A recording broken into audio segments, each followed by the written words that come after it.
कुछ भी यूं ही नहीं होता। हर चीज अपने पीछे एक कारण छोड़ जाती है, चाहे वो किसी का अचानक से किसी की जिंदगी में आना हो या किसी की मौत की वजह बनना हो। बात सीधी सी है, जिस बात को रहस्य रखा गया हो वो बात सामान्य तो हो ही नहीं सकती। ये अनहोनी तो 12 साल पहले ही लिखी जा चुकी थी, जब मृगांका ठाकुर के घर से अपने गेरुए रंग के कपड़ों में उसकी बीवी का अंतिम संस्कार कर अपने घर लौट रही थी। मायापुर गांव के लोग उसे दूरी बनाकर रखते थे, लेकिन उसे ताने मारने से बाज भी नहीं आते थे। रास्ते में उसे देखकर एक तरफ से आवाज आई, ये जब से आई है इस गांव में औरतें कुछ ज्यादा ही मरने लगी है। मृगांका बात को अनसुना कर वहां से चल दी। दूसरी गली में पहुंची ही थी कि किसी औरत ने घबरा कर कहा, अरे अरे, दुल्हन को अंदर ले जाओ, इसकी नजर न पड़ जाए। मृगांका बिना किसी को देखे नाक की सीध में चलती रही। उसका बेसब्री से इंतजार बस गली के कुत्तों को रहता था, जिन्हें वो शमशान का बचा हुआ खाना खिलाती थी। मृगांका की वो काली बड़ी आंखें जब उन्हें खाते हुए देखती तो और ज्यादा बड़ी और डरावनी दिखने लगती। उसका रंग रूप, चाल ढाल सामान्य औरतों से कहीं अलग था। उसका हल्का सांवला चेहरा, जिसमें काजल और एक काली बिंदी के सिवा कोई श्रृंगार न था, और चमकने लगता। गेरुआ रंग का कपड़ा उसके बदन को इस तरह से ढका हुआ था कि शरीर के किसी भी अंग को बाहर की आबो हवा न लग जाए। जिस तरह से वो पैर की आहट को पहचानती थी, ऐसा लगता जैसे उसे पता हो कि अब आगे क्या होने वाला है। उस शाम ऐसा ही हुआ। अचानक से कुत्तों ने खाना छोड़ भौंकना शुरू किया और कूड़े के ढेर को अपने पंजे से बिखेरने लगे। जैसे जैसे कूड़ा बिखरता, मौसम एक खौफनाक सी करवट लेने लगता। तभी मृगांका को किसी बच्ची के रोने की आवाज आई। मृगांका भौचक्की रह गई। असमंजस में उसने इधर उधर देखा, कोई नहीं दिखा। उसने बच्ची को उठाया और कहा, कौन है तू? बच्ची के मुंह से कपड़ा हटाते ही कुत्तों ने रोना शुरू कर दिया और वहां से भाग गए। बच्चे के चेहरे पर और बदन पर कुछ घाव थे जो खुद भर रहे थे। मृगांका जादुई विद्या जानती थी, समझ गई कि ये बच्ची साधारण नहीं है। उसने आसमान की ओर देखा। कौवे बच्ची के ऊपर घेरा बनाकर घूम रहे थे। ऐसा लग रहा था जैसे अब कभी इस मायापुर गांव में खुशियां लौटकर वापस नहीं आएंगी। मृगांका ने लड़की को देखकर कहा, जो मूर्ख तुझे मरा सोचकर यहाँ छोड़ गया, उसे नहीं पता कि तुझे कोई साधारण इंसान छू तक नहीं सकता। मृगांका बच्ची को गोद में लिए घर की तरफ बढ़ने लगी। कुछ अजीब तो था उस बच्ची के चेहरे में, जिसने मृगांका जैसी बेखौफ दिखने वाली औरत को भी कुछ देर के लिए भयभीत कर दिया था। काले बादल छटने का नाम नहीं ले रहे थे। मायापुर के लोग मौसम से बचने के लिए घर के अंदर भाग रहे थे। मृगांका ने बच्ची को अपनी चुन्नी में ढका और तेजी से घर की तरफ बढ़ने लगी। मृगांका को किसी ने भी उस बच्ची को लाते हुए नहीं देखा था। घर के अंदर पहुंचते ही उसने सट से चिटकनी लगा दी। उसने लड़की के शरीर और मुंह से कपड़ा हटाया। लड़की के बाकी घाव भी भर चुके थे। मृगांका ने बच्ची को जमीन पर रखा और कहा, मुझे तुझे सबकी नजरों से बचा कर रखना होगा। ये कहते ही उसने पुराना काला ताबूत खाली किया और बच्ची को उसके अंदर छुपा कर रख दिया। मृगांका का घर छोटा सा था और गांव से थोड़ा दूरी पर था। उसे ये तो पता था कि ये बच्ची कोई खतरा नहीं है, लेकिन उसे आने वाला संकट भी दिख रहा था। पर वो खतरा इस बच्ची के लिए था या इस बच्ची से औरों को था, ये अभी एक पहेली ही थी। आज ठीक 12 साल बाद मृगांका ने उस बच्ची को, जिसका नाम उसने तृष्णा रखा था, ताबूत से आजाद किया। इतने सालों में तृष्णा ने उस ताबूत को ही अपना घर बना लिया था। आज मृगांका ने उसे पहनने को नया सिलाया हुआ कपड़ा दिया। जो रंग से काला ही था, लेकिन तृष्णा पर जच रहा था। मृगांका ने उसे ऊपर से नीचे तक देखा और थोड़ी गंभीर आवाज में कहा, तुझे मैं बाहर लेकर जा रही हूँ, लेकिन मेरे साथ ही रहना।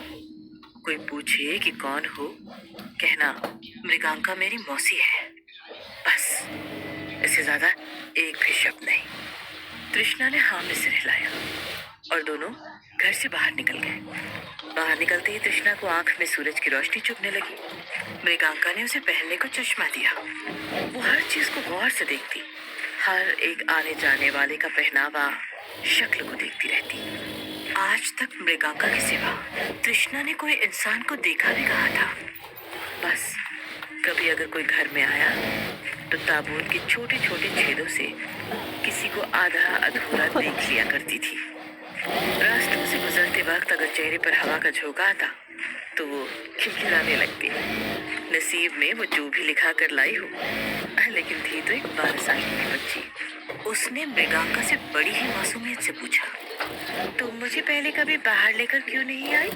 मृगांका ने कोई जवाब नहीं दिया। वो तृष्णा के साथ कठोर स्वभाव ही रखती थी। तृष्णा बात का जवाब ना मिलने पर थोड़ी मायूस तो हुई, लेकिन उसे अपनी मृगांका मौसी के स्वभाव का भी पता था। तृष्णा को रास्ते में फूलों की रेड़ी दिखी और उसने जैसे ही फूलों को छुआ वो बेजान हो गए, मुरझा गए। इससे पहले कि किसी और की नजर पड़ती, मृगांका तृष्णा को तुरंत ही वहां से लेकर चली गई। मौसम बदलने लगा था, हवा और तेज हो गई थी। मृगांका के गुस्से का और खौफ का पारा बढ़ चुका था। वो तृष्णा का हाथ पकड़ उसे घर की तरफ खींच कर ले जाने लगी। तृष्णा पूछने लगी, वो क्या हुआ, फूल क्यों मुरझा गए? लेकिन मृगांका के पास उसके सवालों का कोई जवाब न था। घर पहुंचते ही उसने तृष्णा को अंदर धक्का दिया और गुस्से में चिल्लाकर कहा, इसलिए नहीं लेकर गई तुझे कभी कहीं। तृष्णा कुछ कहती कि मृगांका ने गुस्से में कांपती आवाज के साथ कहा, मना किया था ना तुझे कुछ भी छूने से। तृष्णा सहमी हुई आवाज में बोली, लेकिन क्यों? वो एक शब्द नहीं, चांदर। तृष्णा की आंखें गीली हो गई और फिर चुपचाप वो अपने ताबूत के अंदर बैठ गई और उसे कसकर बंद कर दिया गया। शाम हो चली थी। मृगांका ने तृष्णा को आवाज दी और बाहर के कमरे में आने को कहा। तृष्णा सहमे हुए कदमों से आई और वहीं बिछी चटाई पर बैठ गई। मृगांका ने उसे शाम का नाश्ता दिया और कहा, अच्छे से खा ले, रात में मुझे कहीं जाना है, खाना नहीं बनेगा। तृष्णा ने नाश्ते की थाली हाथ में लेते हुए कहा, सॉरी मौसी, मुझे लगता है कि मैं ताबूत में ही ठीक हूँ। मृगांका ने चाय के गिलास से मुंह बाहर किया और कठोरता से कहा, वो तय करना मेरा काम है, तेरा नहीं। तृष्णा आगे कुछ कहती कि तभी किसी ने जोर से दरवाजा खटखटाया। मृगांका और तृष्णा ने एक दूसरे को देखा और फिर मृगांका ने धीरे से तृष्णा से कहा, तू अंदर जा। दरवाजे से फिर एक आदमी की भारी आवाज आई, अरे जल्दी खोलो। मृगांका ने गहरी सांस ली और दरवाजा खोला। देखा कि वहां 2 लोग खड़े थे। मृगांका ने पूछा, क्या हुआ, शाम में क्यों दरवाजा पीट रहे हो? उस आदमी ने रौबीली आवाज में कहा, अब तुझे न्योते में बुलाने तो कोई आएगा नहीं, ठाकुर की बेटी ने खुद को फांसी लगा ली है। मृगांका भौचक्की रह गई। वो सोचने लगी कि अचानक ये क्या हुआ और बोली, लेकिन क्यों, कैसे? कुछ 12 साल की ही रही होगी ना वो। आदमी ने फिर बेढंगे तरीके से कहा, हाँ शायद। अब जल्दी चलेगी या फिर तेरे लिए पालकी मंगवाऊं? लड़की की मौत का सुन तृष्णा भी बाहर के कमरे में आ गई। उन 2 लोगों ने तृष्णा को देखकर मृगांका से पूछा, कौन है ये लड़की? मृगांका ने तृष्णा को देखा और कहा, मेरी बहन की बेटी है, कुछ दिनों पहले ही आई है। तुम बाहर जाओ, मैं आती हूँ। मृगांका अपनी गेरुए रंग की चुन्नी से सर ढककर बाहर जाने को ही थी कि उसने तृष्णा को देखा और कहा, चल तू भी। तृष्णा एकदम से तैयार हो गई उसके लिए तो ये अपनी मौसी के सामने खुद को साबित करने का दूसरा मौका था।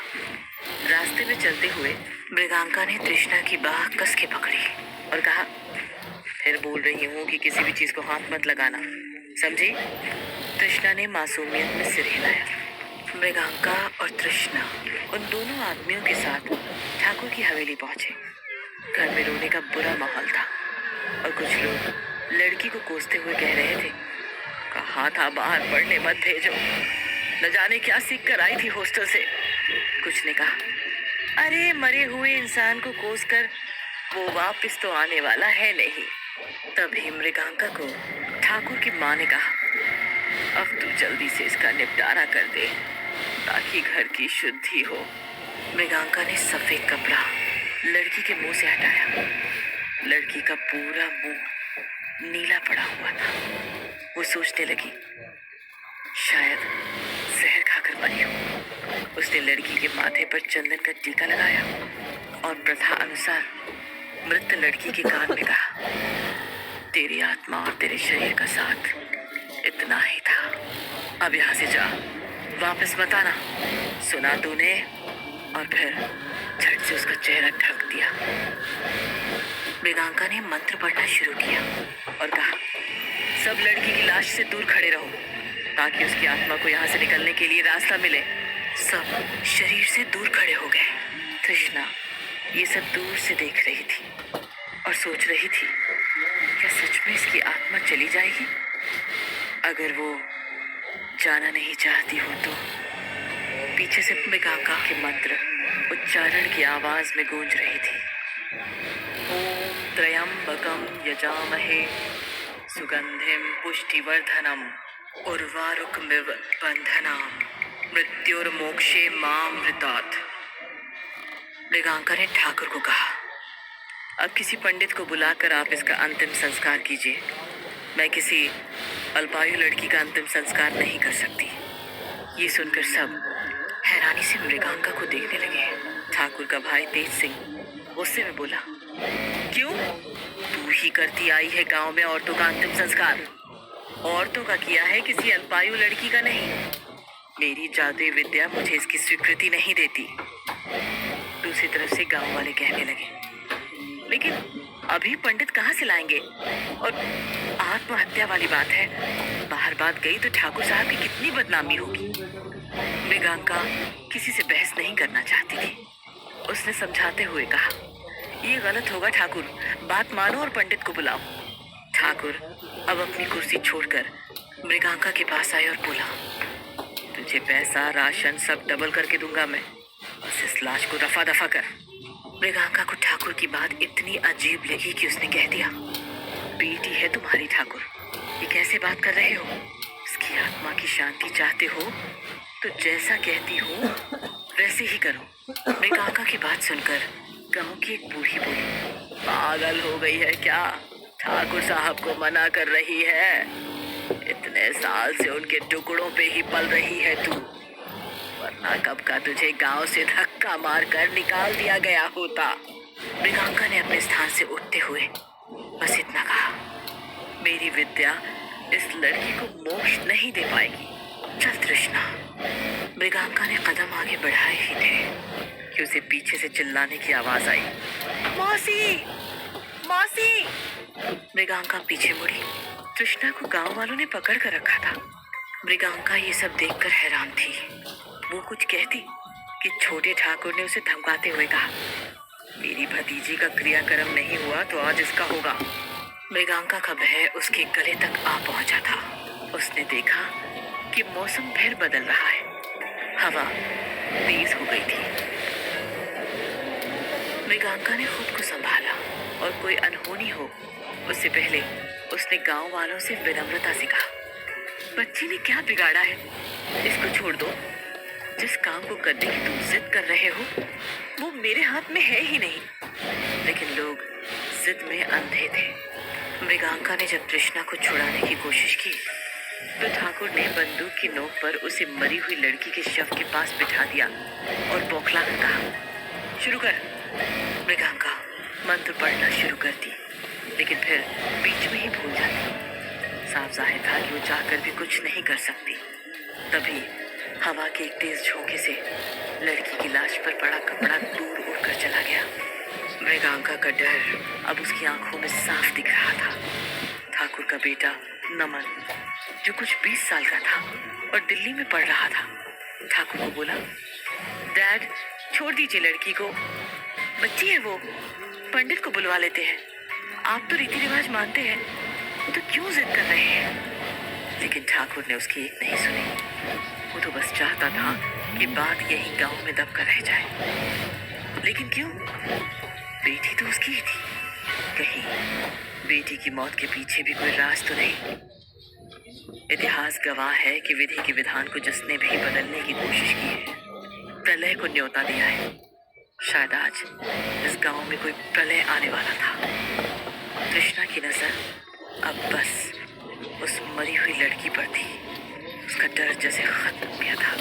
उसमें अचानक से न जाने कौन सी शक्ति आ गई कि पहलवान जैसे दिखने वाले आदमी को धक्का देकर एकटक उस लड़की को देखने लगी और उसकी ओर बढ़ने लगी।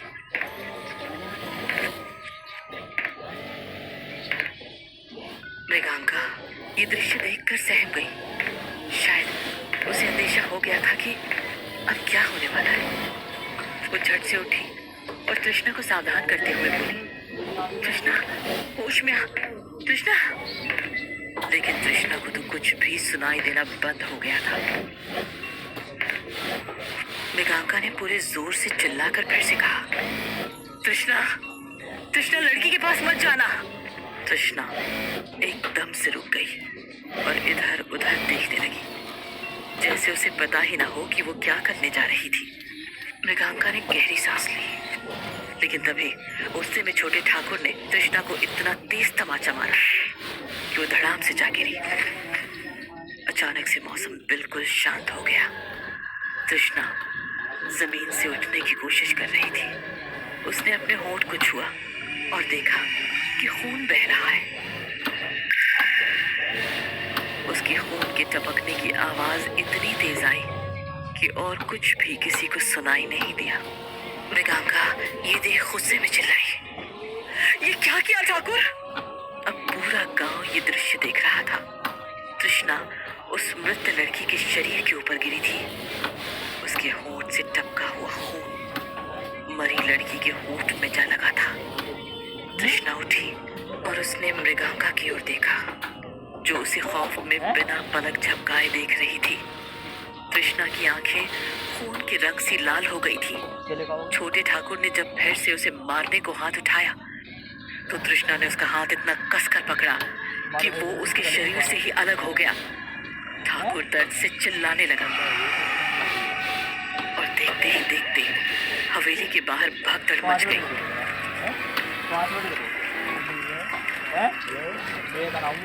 मृगांका, ये लड़की, इस लड़की ने कैसे तेज के हाथ तोड़ दिए? कौन है ये? मेरे भाई को मार दिया इसने मृगांका। दूसरी तरफ से कौन देखा? ठाकुर की बेटी को मुक्ति नहीं मिली। ये सब मृगांका की वजह से हुआ है। उसे लड़की का अंतिम संस्कार कर देना चाहिए था। गांव वाले तृष्णा पर पत्थर फेंकने लगे। लोगों को लगा कि मरी हुई लड़की की आत्मा उसमें आ गई है। मृगांका ने डरी हुई आवाज में चिल्लाकर कहा, आप सब यहाँ से जाओ, अभी के अभी। उसको मत मारो, जाओ यहाँ से, उसको मत मारो। तृष्णा, जिसको ये सब कुछ समझ नहीं आ रहा था, किसी भी तरफ जाती और कहर मच जाता। लोग उससे डरकर भागने लगे।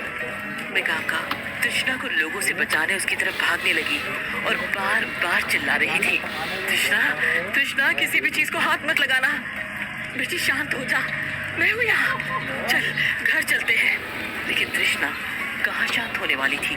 मृगांका जानती थी कि तृष्णा को शांत करने के लिए उसकी विद्या अकेली कुछ नहीं कर सकती। उसे वापस ताबूत में बंद करना होगा। लेकिन ये सब होगा कैसे? गांव वाले मृगांका से उम्मीद लगाए हुए हैं। आज से 12 साल पहले भी जिस दिन ठाकुर की बीवी मरी थी, यही मंजर था। ऐसी ही दहशत उस दिन भी फैली थी। उस दिन भी गांव में आई बारात में सब लोग मारे गए थे। मृगांका की आंखों के सामने मौत खेल खेल रही थी। दूसरी तरफ मरी हुई लड़की का शरीर सड़ने लगा। उसमें से कीड़े निकलने लगे। गांव वाले भाग रहे थे। हवा की आवाज की साय साय से लोगों के कानों से खून निकलने लगा। कुछ लोग उस आवाज को बर्दाश्त नहीं कर पाए और जान से हाथ धो बैठे। ठाकुर के बेटे नमन ने कृष्णा के सामने जाने की कोशिश की, लेकिन उसे देख वो इतना तेज चिल्लाई कि ठाकुर भय के कारण अपनी माँ और नमन को वहां से लेकर जीप में भाग गया। कृष्णा ने अपनी भयावह डरी हुई आवाज में कहा, मौसी ये क्या हो रहा है? मेरे अंदर बहुत लोग हैं मौसी, मुझे तकलीफ हो रही है, मुझे बचा लो मौसी, मुझे बचा लो मौसी। कृष्णा का रोना भी रोंगटे खड़े करने वाला था। उसकी डरावनी आवाज सुन मृगांका की जान हलक तक आ गई थी। वो कांप रही थी, लेकिन ये भी सब उसे ही रोकना होगा। 12 साल जिस लड़की को घर में छुपा कर रखा, उसका राज ही रहने देना होगा।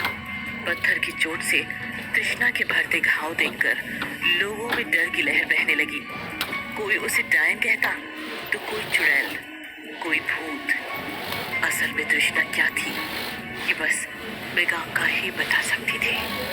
मृगांका ने आवाज को कड़ा करते हुए कहा, मुझे तुझे शांत करना ही होगा, यहाँ से घर वापस लेकर जाना ही होगा, ताबूत में फिर से बंद करना होगा। यहाँ से उसे लेकर जाने का मृगांका के पास बस एक ही तरीका था, कृष्णा के गुस्से में खुले हुए बालों को एक गूंथ में बांध पाए ताकि वो शांत हो। लेकिन कृष्णा तक पहुंचेगी कैसे? कृष्णा तो लोगों की लाशों के बीचों बीच खड़ी थी, बेखौफ, बेबाक। क्या होगा आगे? क्या मृगांका कृष्णा को शांत कर पाएगी? कृष्णा के सच को कब तक लोगों से छुपा कर रख पाएगी? जानने के लिए जुड़े रहिए काल भैरवी की इस रहस्यमयी कहानी के अगले भाग से, सिर्फ पॉकेट एफएम पर।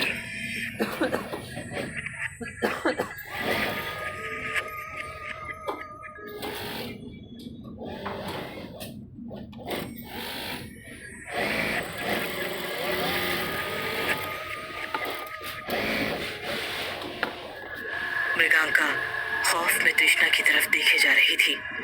वो धीरे धीरे डरे हुए लोगों को वहां से हटाने की कोशिश कर रही थी। कृष्णा को कुछ समझ में नहीं आ रहा था कि उसके साथ क्या हो रहा है, क्या चल रहा है। वो चिल्लाती हुई मृगांका के पास आने की कोशिश कर रही थी। मौसी, मौसी, मैंने किसी को नहीं छुआ।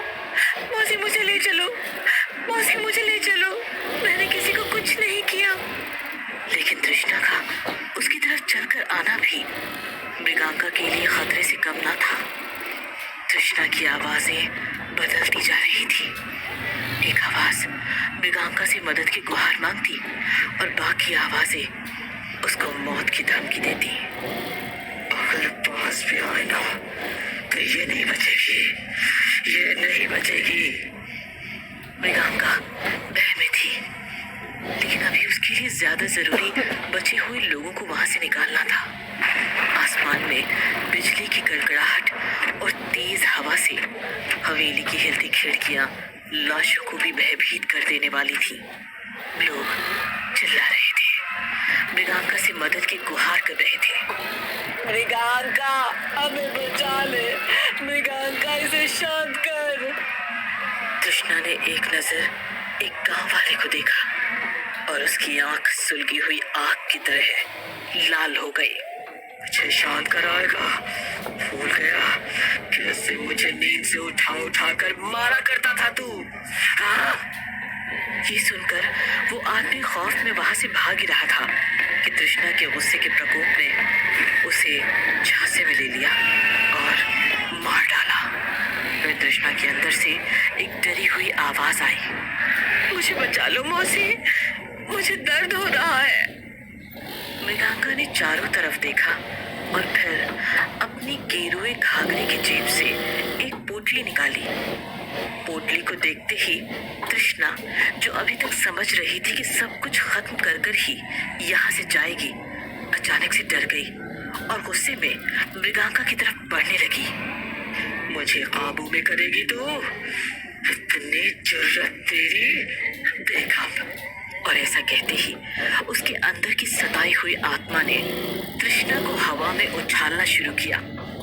तृष्णा के अंदर की एक आवाज मृगांका से उसे बचाने की गुहार लगाती, लेकिन दूसरी आवाज तृष्णा को खत्म कर देने की धमकी देती। मृगांका ने गुस्से से तृष्णा की ओर देखा और बुलंद आवाज में कहा, तू जो भी है मुझे डरा नहीं सकती, ना मेरी बच्ची का बाल भी बांका कर सकती है। और ऐसा कहते ही मृगांका ने हवा के सहारे लटकी हुई तृष्णा के इर्द गिर्द राख की रेखा बनाई। तृष्णा के अंदर की आवाजें उस पर और हावी हो गई, लेकिन वो उसे कुछ करती उससे पहले मृगांका ने मुट्ठी भर राख लेकर तृष्णा के ऊपर फेंक मारी। तृष्णा जोर से चिल्लाई, कभी अपनी आवाज में, कभी अंदर से आ रही 4-5 आवाजों में जो उसे काबू करने की कोशिश कर रही थी। कुछ गांव के लोग भागते हुए ये दृश्य देखकर अचानक से रुक गए। तृष्णा ने गुस्से में उन्हें देखा और बिखरी हुई लाशों को अपनी जादुई विद्या से गलाना शुरू किया, लेकिन उससे पहले कि पूरा गांव सड़ी हुई लाशों की बात से बेहोश हो, मृगांका ने मदन की ओर देखा जो मसान में काम करता था, और उसे हर लाश को आग लगा देने को कहा। मदन, जो ये सब देखकर खौफ और असमंजस में था, कुछ देर के लिए एकदम सुन्न पड़ गया, लेकिन मृगांका के पास अभी उसको कुछ समझाने का वक्त न था। उसने चिल्लाकर कहा, आग लगाओ सारी लाशों को।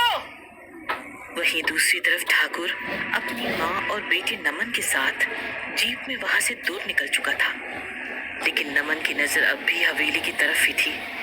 नमन की आंखों के सामने जो भी घटित हुआ वो उस पर यकीन नहीं कर पा रहा था। एक लड़का जिसने अपनी लगभग पूरी पढ़ाई बाहर की है, वो इस तरह की बातों में भला इतनी आसानी से कैसे यकीन कर लेता। उसको रह रह के अपनी बहन सपना का चेहरा याद आ रहा था। उसकी आंखें अब तक गीली थी, लेकिन सपना के साथ ऐसा क्या हुआ वो ही समझ पाता। उससे पहले अंतिम क्रिया वाले हादसे ने हिला कर रख दिया। अपनी बहन को कुछ 1.5 साल बाद मिला था वो, और ऐसे अचानक वो हमेशा के लिए उसको छोड़कर कैसे चली गई। एक 12 साल की लड़की की मौत में दूसरी 12 साल की लड़की ने जो भी प्रलय मचाई है, उसका जवाब कैसे और कहां से ढूंढे। नमन हमेशा घर से इतना दूर रहा कि इस वक्त कौन सही होगा, किससे बात करे, उसे कुछ समझ नहीं आ रहा। ये उलझती गुत्थी कैसे और कौन सुलझाएगा, ये तो वक्त ही बता सकता है। वो बार बार अपनी दादी को पूछ रहा था कि अम्मा, उस लड़की को क्या हुआ था, सपना की लाश कैसे, लेकिन वो आगे बोलता उससे पहले छोटे ठाकुर की मौत से बिलखी दादी ने उसे चुप कराकर भारी आवाज में कहा, चुप कर और पीछे देखना बंद कर। जाने कौन से शमशान की डायन को लाई थी साथ, मेरे छोटे बेटे को खा गई, गांव वालों को खा गई, पूरी हवेली को शमशान बना दिया।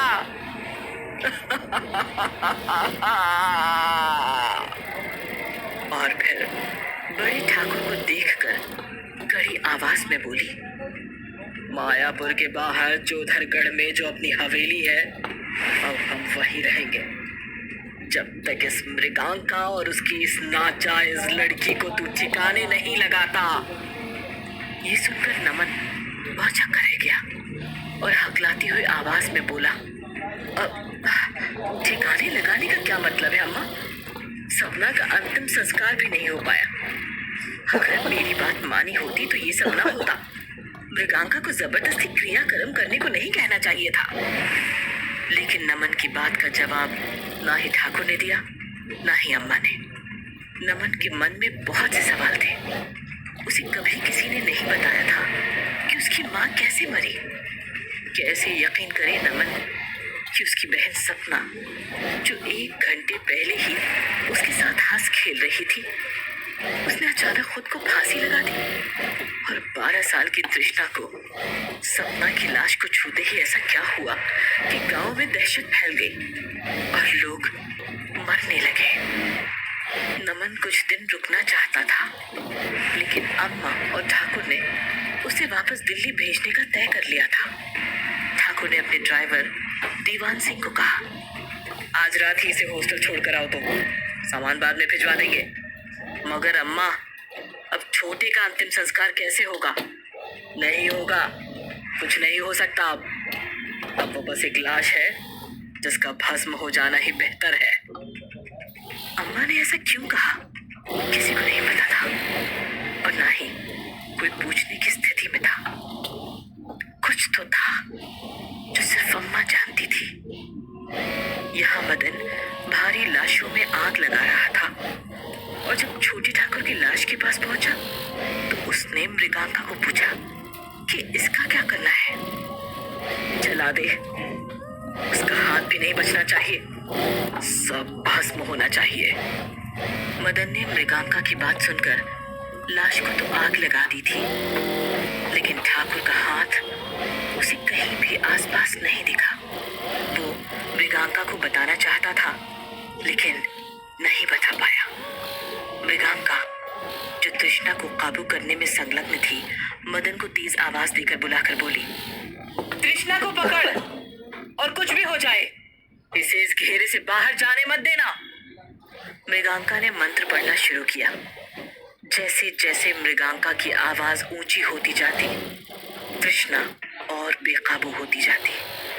बस हवेली के मैदान में मदन, मृगांका, तृष्णा और तृष्णा के अंदर शोरगुल मचाती वो आत्माएं थी जो उसके शरीर में कैसे और कहां से आ गई, अभी बता पाना मुश्किल था।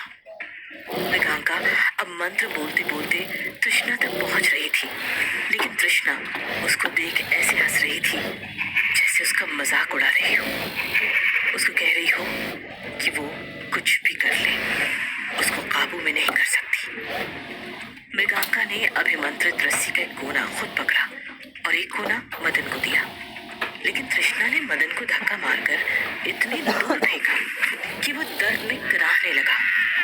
हवा का रुख मृगांका को तृष्णा के पास जाने से रोक रहा था। उसके पैर राख के घेरे के पास बढ़ ही नहीं रहे थे, जैसे उसे कोई शक्ति रोक रही हो। मृगांका को समझ नहीं आ रहा था कि ये क्यों हो रहा है, उसकी शक्तियां क्यों उसका साथ नहीं दे रही। तृष्णा की आंखों का रंग पीले से लाल होता, लाल से एकदम सफेद। उसको देखकर आसमान में उड़ती चील भी खौफ में भाग रही थी। मृगांका तृष्णा के बहुत पास पहुंच चुकी थी। अब बस उसे उसके हवा में उड़ते बाल, जो डरावने जाल की तरह लग रहे थे, उन्हें अभिमंत्रित धागे से बांधना था। तृष्णा अचानक से कुछ बड़बड़ाने लगी और उसकी आवाज इतनी कर्कश हो गई कि मृगांका और मदन के कानों के पर्दों को चीरने लगी। तृष्णा के अंदर की आत्माएं मृगांका के ध्यान को भंग करना चाहती थी, लेकिन उसको भी पता था कि उसने अगर ध्यान भंग किया तो उसकी अभी तक की सारी मेहनत खाक हो जाएगी, और एक बार सारी आत्माएं तृष्णा पर हावी हो गई तो वो हमेशा के लिए उसे खो देगी। मृगांका ने तृष्णा की आंखों में देखा, घोड़ी की तरह अभिमंत्रित रस्सी को हाथ से कसकर पकड़ा और राख की रेखा के अंदर पैर रखते ही तृष्णा को उस रस्सी से इतना तेज मारा कि उसके गले में वो रस्सी फंदे की तरह फंस गई। 12 साल की तृष्णा कराहने लगी। मृगांका की आंखें भीग आई और उसने दर्द में कहा, मेरे पास और कोई चारा नहीं है, तेरा गला मुझे बांधना पड़ेगा ताकि वो आवाजें बाहर ना पाए। तृष्णा जोर लगाती रही, लेकिन रस्सी को छू ना पाई।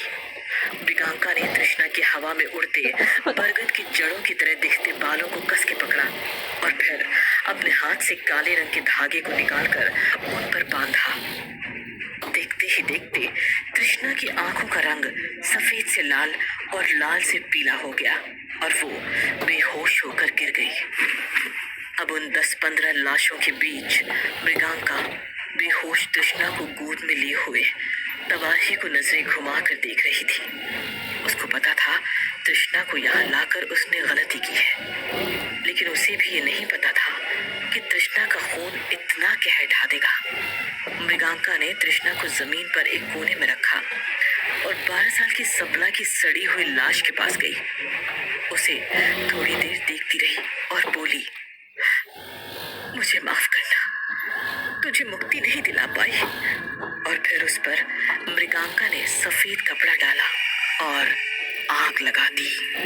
एक मौत के बदले इतनी मौतें हो जाएंगी, ये शायद मायापुर गांव के इतिहास में क्या, किसी भी गांव प्रांत के इतिहास में कभी ना हुआ होगा। मृगांका ने जाकर मदन को सहारा देकर उठाया और कहा, तेरे हाथ में अभिमंत्रित धागा था, इसीलिए तुझे छूकर भी वो नुकसान नहीं पहुंचा पाई। मदन ने मृगांका से पूछा, लेकिन मुझे समझ नहीं आया कि ये क्या हुआ। आधा गांव मौत के घाट उतर गया, ठाकुर हवेली छोड़कर चला गया। मृगांका, मुझे सब कुछ बता। मृगांका ने बस उसे ये कहा कि कुछ भी बताने से पहले वो इस बात की तह तक जाना चाहती है, लेकिन तब तक उसे ये बात अपने सीने में कैद कर कर ही रखनी होगी। मृगांका अब तृष्णा के पास बढ़ने लगी। उसने तृष्णा को ममता भरी नजरों से देखा और फिर उसके सर पे हाथ रखकर कहा, तू वो नहीं जो मैंने सोचा था, लेकिन मैंने तुझे पाला है और तेरी रक्षा भी मैं ही करूंगी। मेरी गलती थी, मुझे तुझे सब बताना चाहिए था। मृगांका ने पहली बार शायद नरम होकर तृष्णा को देखा था। पहली बार उसे एहसास हुआ कि उसे तृष्णा को प्यार से संभालना होगा। अपनी चुन्नी को उसने तृष्णा पर लपेटा, नन्ही 12 साल की बच्ची को गोद में लिया और अपने घर की तरफ बढ़ने लगी। उसके पीछे जलती हुई लाशें धुआं होती रही। चील कौओं की आवाज के सिवा अब वहां कोई आवाज न थी। मदन भी मृगांका के साथ वहां से निकल गया। ठाकुर की सफेद हवेली धुएं में मटमैली हो गई थी। मृगांका चली जा रही थी, चेहरे पे कई सवाल लिए। उसको किसी और के पास मदद मांगने और तृष्णा का सच पता करने जाना होगा। वो मृगांका से अलग क्यों है? उसका स्पर्श शापित क्यों है? तृष्णा के घाव खुद भर जाते हैं। तृष्णा के अंदर जो आवाजें थी वो किसकी थी? इन सवालों का जवाब उसे एक ही इंसान दे सकता है, बूढ़ा बंगारू, जिसने मृगांका को विद्या सिखाई, जिसने मृगांका को वृद्ध करने वाला बनने से बचाया, जिसने मृगांका को जंगल से ला अपने घर में जगह दी और उसे बताया कि वो उसे सफदुरा नामक गांव में अमावस की रात को पड़ी मिली और जिस लड़की को अमावस की रात किसी ने जंगल में छोड़ दिया हो वो जरूर किसी औरत की मौत का कारण बनी होगी। मृगांका के पैदा होते ही उसकी माँ, दादी, बहन मर गए थे और उसका पश्चाताप यही था कि वो औरतों का अंतिम संस्कार करे ताकि अगले जन्म में उस पर किसी की मौत का कर्ज न चढ़े। मृगांका को भी बूढ़े बंगारू ने 12 साल तक एक पेड़ के तने में बनी गुफा में रखा था। बाहर निकलने के बाद उसने मृगांका को आत्माओं को वश में करने की विधि सिखाई। बस एक बार ही उस पर एक आत्मा हावी हुई थी। उसके स्पर्श से फूल जरूर मुरझाया, लेकिन कभी किसी की जान नहीं गई थी।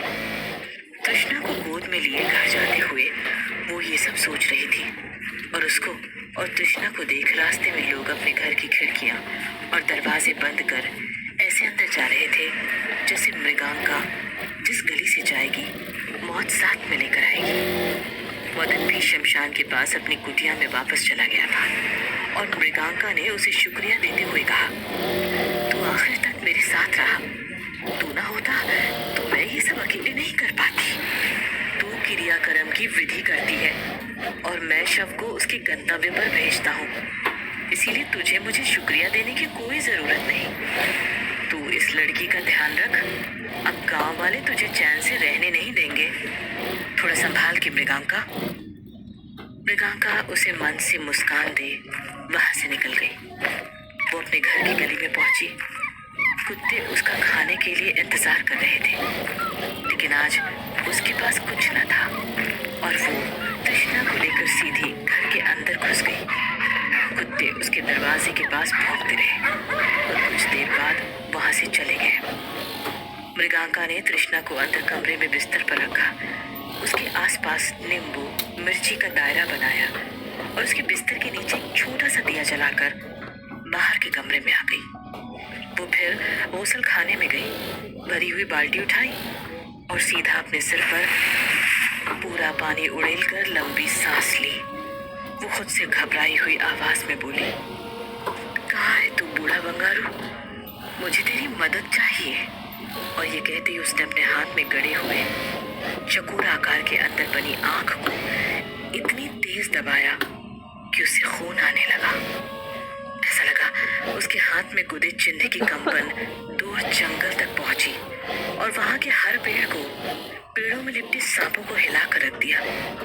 चिन्ह की कंपन जाकर जमीन के एक टुकड़े से टकराई और वहां पर विस्फोट हो गया। ऐसा लगा कि ये सब कोई देख रहा है। अचानक से वहां किसी के पैरों की आहट सुनाई दी। राख में लिपटे नंगे पैर, जैसे जैसे पैर आगे बढ़ते, हाथ में पकड़ा हुआ भाला जमीन में छेद बनाते जाता। ऐसा लग रहा था कि काल खुद जमीन पर आ पहुंचा है।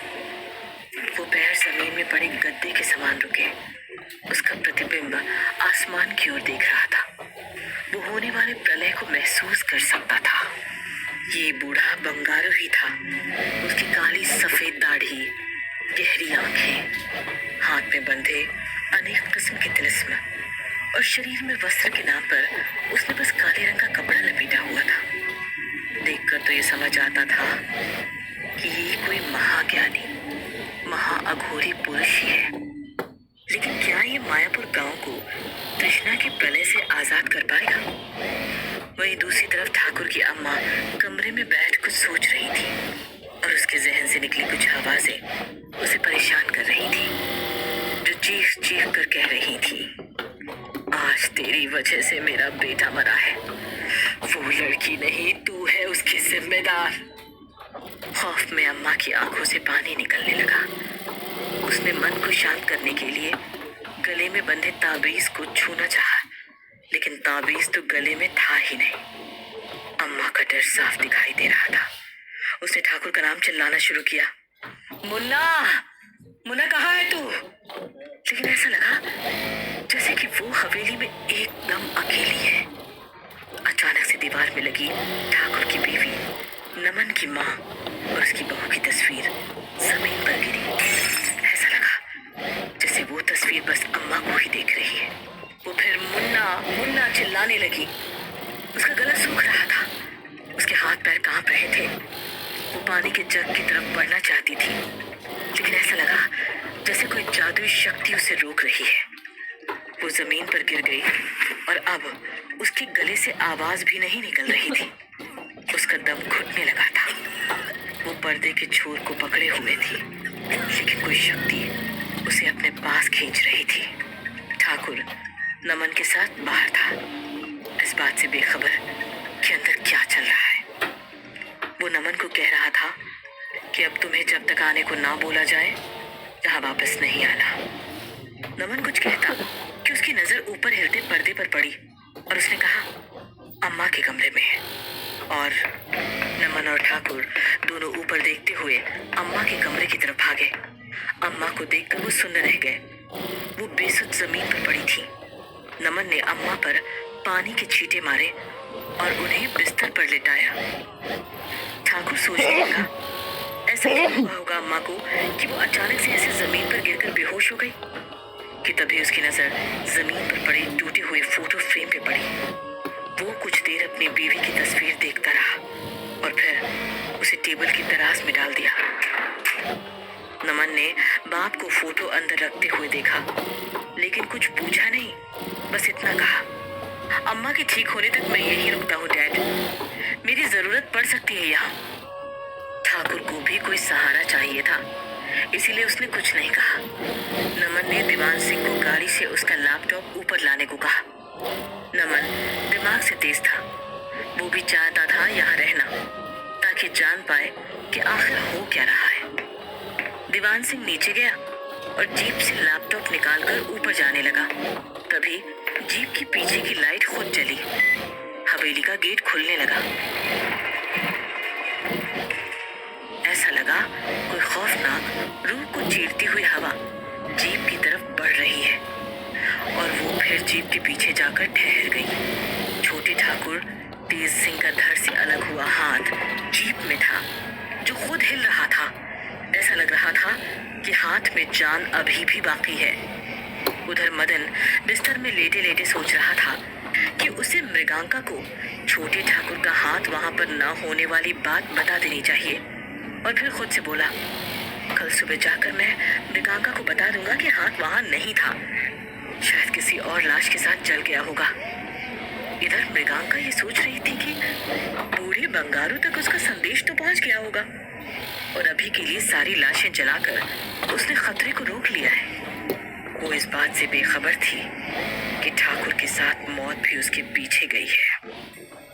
अब बस देखना ये था कि क्या मदन कुछ अनहोनी हो